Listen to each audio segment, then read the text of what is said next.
I quit guitar 3 times, not because it got hard, because it got boring. Each time I hit the exact same point. I wasn't bad anymore, but I wasn't good yet. I could play the songs, sort of. And right there, something in me went quiet. Not frustrated, not in pain, just flat. The fun drained out of it almost overnight, and I'd put the guitar back in the corner and tell myself the same thing every time. Maybe this just isn't my thing. For years, I thought that quiet was information. I thought it was my body telling me I'd found my ceiling, that I'd discovered, gently, the edge of my talent. So I'd go find something new. And the new thing felt amazing for a while. Until it didn't. Until I hit the quiet again. Here's what took me way too long to find out. That quiet isn't a ceiling, it's a chemical. And it shows up at the single worst possible moment. Right before you would have gotten good. You know the moment I'm talking about. You've lived it. You pick something up, a language, an instrument, drawing, coding, the gym, and at first it's electric. Every session you can feel yourself getting better, and visible progress feels incredible. Then one day, without warning, the line goes flat. You're still showing up. You're still doing the reps. But the needle stops moving. And the story you tell yourself in that moment is so quiet, you barely notice you're telling it. I think I've gone as far as I can with this. I want to take that sentence away from you, because it's not true. And the reason it feels true is one of the most underexplained things about being human. Most people believe boredom is a verdict, that if something stops being interesting, it means you're on the wrong path, wrong hobby, wrong career, wrong person. And underneath that sits an uglier belief, that naturally talented people don't feel this. That if you were really built for it, it wouldn't have gone flat. That the grind itself is proof you don't have what it takes. The reason you've quit things right before they got good is not a lack of discipline, and it's not a missing gene. It's a design problem. Your brain is running software that was written for survival, not mastery, and nobody ever handed you the manual. You were never given the right model. Let me give it to you now. There's a thing psychologists call the 3-stage model of skill. When you learn anything, you move through 3 phases. First, the cognitive stage. You're thinking hard about every single move. It's clumsy and effortful, and you're painfully aware of everything you're doing wrong. Second, the associative stage.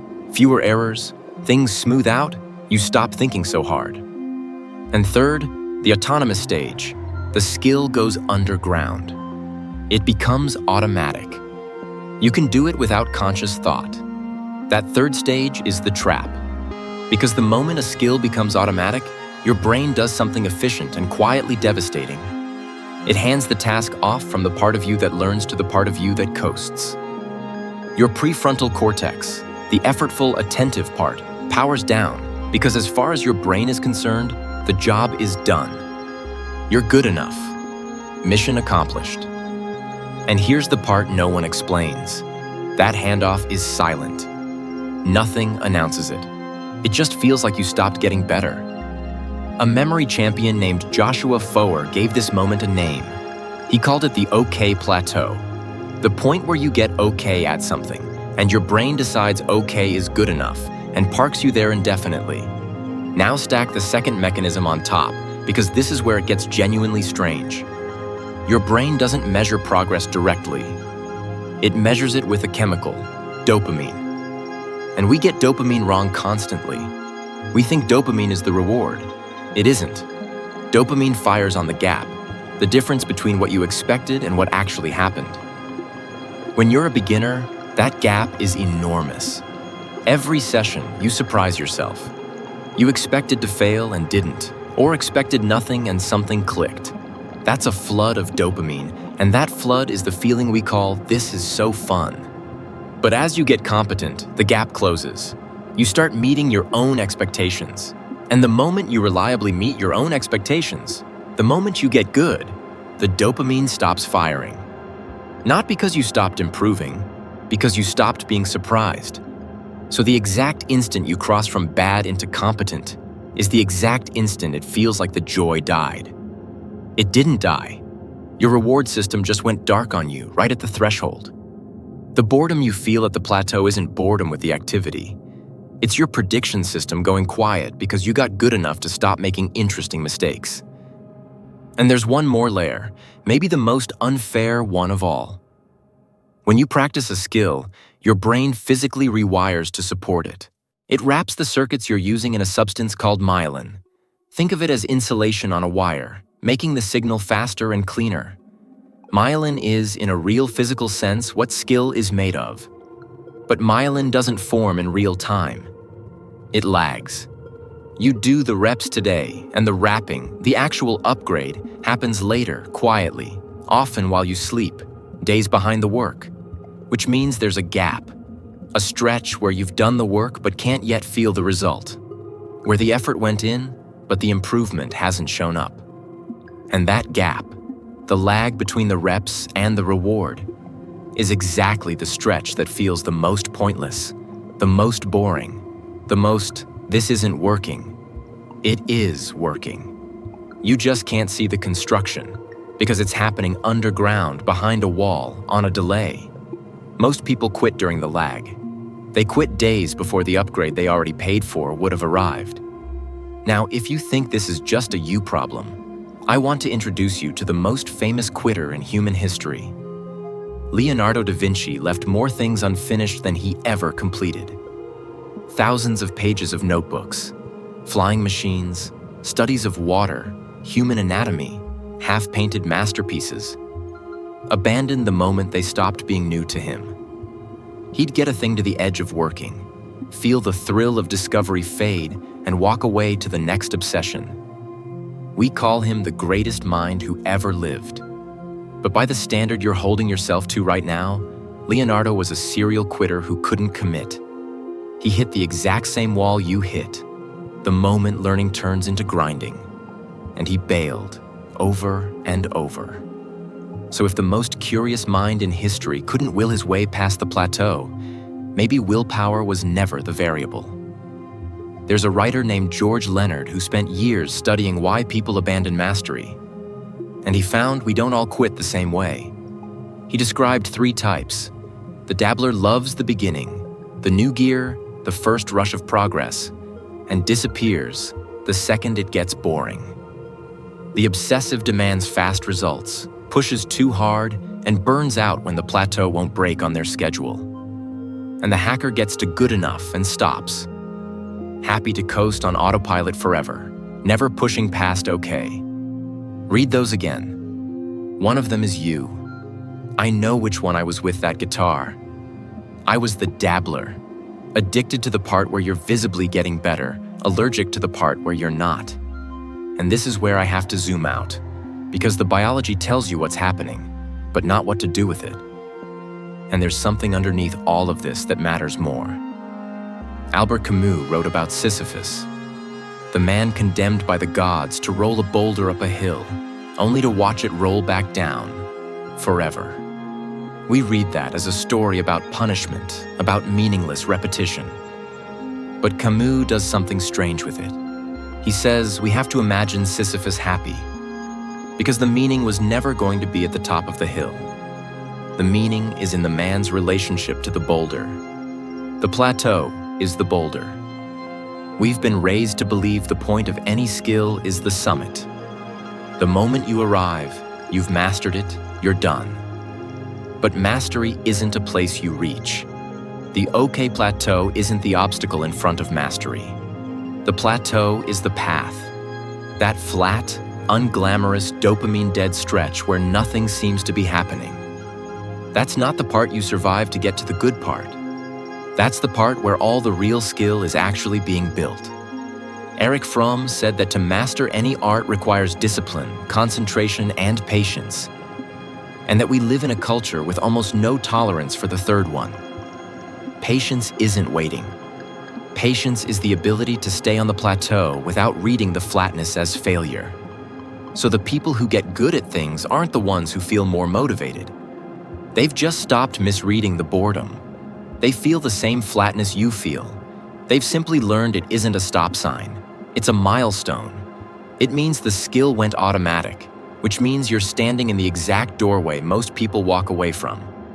Let me show you that moment in slow motion, because you're going to be in it again this week.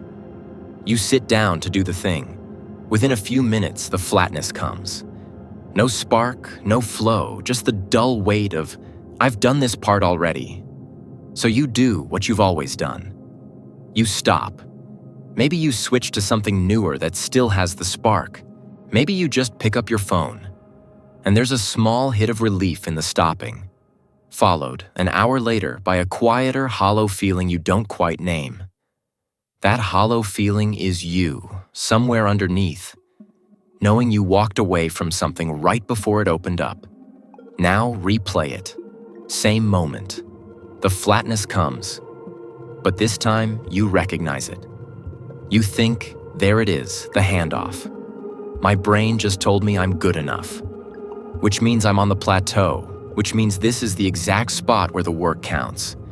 And instead of repeating what you can already do, which is what autopilot wants, you deliberately reach for the one piece you can't do yet. The hard chord, the sentence you can't translate, the part that still makes you clumsy. You drag the skill back out of autopilot and into the cognitive stage on purpose. That's the whole move. That move has a name. Anders Ericsson, the researcher whose work Foer was building on, called it deliberate practice. And the difference between deliberate practice and just putting in hours is the entire ballgame. Most people, once a skill goes automatic, spend years repeating what they're already good at and call it practice. It isn't. It's maintenance.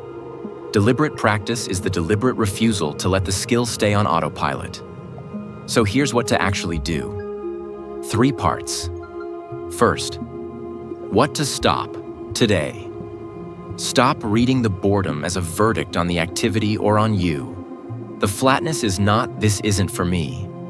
It's a chemical timestamp that says, you just got competent. Relabel it the instant you feel it. And stop drilling the parts you've already got. That's the autopilot trap wearing the costume of effort. Second, what to start in the next 24 hours. The next time you sit down with the thing you're trying to get good at, find the single specific element you're worst at and spend the entire session only on that. Not the whole skill, the one broken piece. Make it slightly too hard for you and get immediate feedback somehow. Record yourself, check the answer, slow it to half speed, anything that shows you the error in real time. Error is the input. The whole point is to manufacture the surprise your brain stopped generating on its own, to pry the gap back open so the dopamine and the learning switch back on. Third, what to expect, because I won't pretend this feels good. It will feel worse before it feels better. Working at the edge of your ability is uncomfortable in exactly the way autopilot is comfortable. The boredom won't fully disappear. You'll just stop obeying it. And because of the myelin lag, the payoff won't be instant. You'll do the uncomfortable reps and feel nothing for days, and then one session it's just there, the chord clean, the sentence easy. And it'll feel like it happened overnight. It didn't.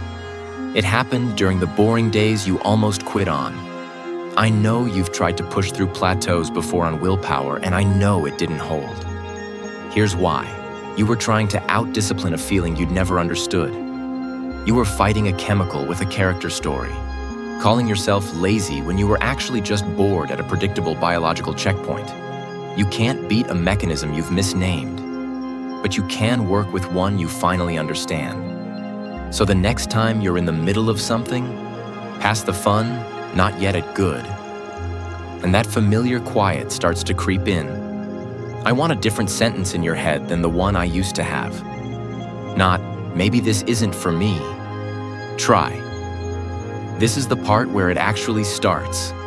Because the boredom was never the end of the road. It was the toll you pay right before the road opens up. And almost everyone turns around at the booth. The guitar's back out, by the way. Same corner, different relationship. I still hit the quiet. I just don't believe it anymore.